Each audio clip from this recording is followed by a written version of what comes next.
যাদের আজকে পরিশ্রম, কষ্ট, আন্তরিকতা এবং আপনাদের কলিজাটা উজাড় করে দেওয়ার কারণে রব্বে করিম আল-হেরাকে আজকে এই পর্যায়ে নিয়ে এসেছেন।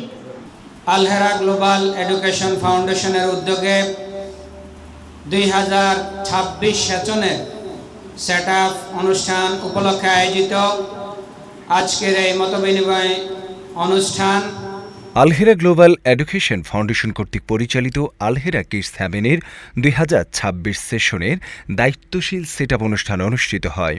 গতকাল রাত 8টায় ঢাকার উত্তরা 11 নম্বর সেক্টর 15 নম্বর রোডে আল-হেরা কিডস হ্যাভেন উত্তরা ক্যাম্পাস মিলনায়তনে কোরআন তেলাওয়াত ও হামদনাদ পরিবেশনের মধ্য দিয়ে দায়িত্বশীল সেটআপ অনুষ্ঠান অনুষ্ঠিত হয়। وجاءت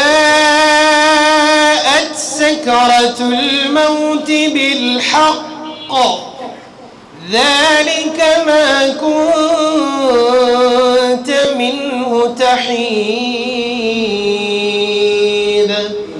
এখন থেকেই থাকো তৈরি হয়ে আসবে মহাকাল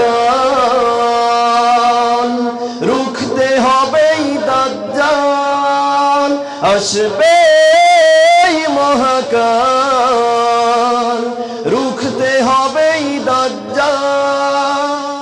তামিরুল মিল্লাত কামিল মাদ্রাসার সাবেক আরবি প্রভাষক আল-হেরা গ্লোবাল এডুকেশন ফাউন্ডেশনের চেয়ারম্যান আল-হেরা কিডস হ্যাভেনের প্রতিষ্ঠাতা পরিচালক ও প্রিন্সিপাল জামিয়াতুল হেরার মোহতামিম ওস্তাজ মাওলানা জাফর আহমদ মজুমদারের সভাপতিত্বে অনুষ্ঠানে প্রধান মেহমান হিসেবে উপস্থিত ছিলেন আল-হেরা গ্লোবাল এডুকেশন ফাউন্ডেশনের প্রধান উপদেষ্টা মাওলানা রশিদ আহমদ মজুমদার। উপস্থিত ছিলেন ফাউন্ডেশনের উপদেষ্টা হারুনুর রশিদ সিরাজি, অবসরপ্রাপ্ত লেফটেন্যান্ট কর্নেল এনায়েতুল্লাহ মজুমদার। উপস্থিত ছিলেন অ্যাডভোকেট মমিনুল ইসলাম।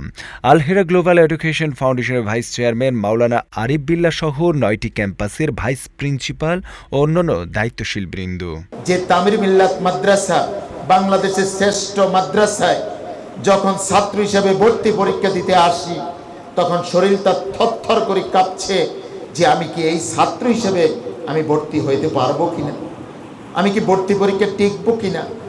কিন্তু রব্বে করিমের দয়ায় সেই প্রতিষ্ঠান ছাত্র হিসাবেই ছাত্রত্ব শেষ করে এবং সেই প্রতিষ্ঠানেই রব্বে করিম আমাকে শিক্ষকতার সুযোগ করে দিয়েছেন। দীর্ঘ 19টি বছর তামিরুল মিল্লাতে কাটিয়েছি, 1টি বছর উত্তরা, মোট 20টি বছর শিক্ষকতা করেছি। জাতির শ্রেষ্ঠ সন্তানদেরকে বলবো, রাসূল তো আপনাদের সম্পর্কে বলেছেন, আপনাদেরকে টার্গেট করে বলেছেন, আপনাদেরকে উৎসাহ উদ্দীপনা দেওয়ার জন্যই বলেছেন। রাসূল বলেছেন বুইসতু মুআল্লিমান, আমি শিক্ষক হিসাবে প্রেরিত হয়েছি। আমি সবসময় এই কথাটি বলে থাকি যে রাসূল তো রাষ্ট্রপ্রধান ছিলেন, রাসূল তো সেনাপ্রধান ছিলেন, রাসূল তো দুনিয়ার এমন কোন সেক্টর নাই তার কোনো মডেল ছিলেন না, এমন কোন সেক্টর বাদ নাই। কিন্তু রাসূল তো বলেছেন বুইসতু মুআল্লিমান, আমি শিক্ষক হিসাবে প্রেরিত হয়েছি।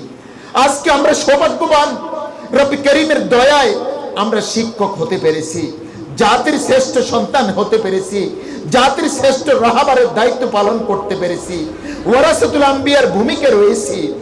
আমরা মনে করি যে আমরা এই জাতির শ্রেষ্ঠ সন্তান। অনুষ্ঠানে বক্তব্য শেষে নতুন সেটআপ ঘোষণা এবং নতুনদের ফুল দিয়ে বরণ করে নেন অতিথিরা। হোসেন মাহমুদ, আল-হেরা, জেটিভি।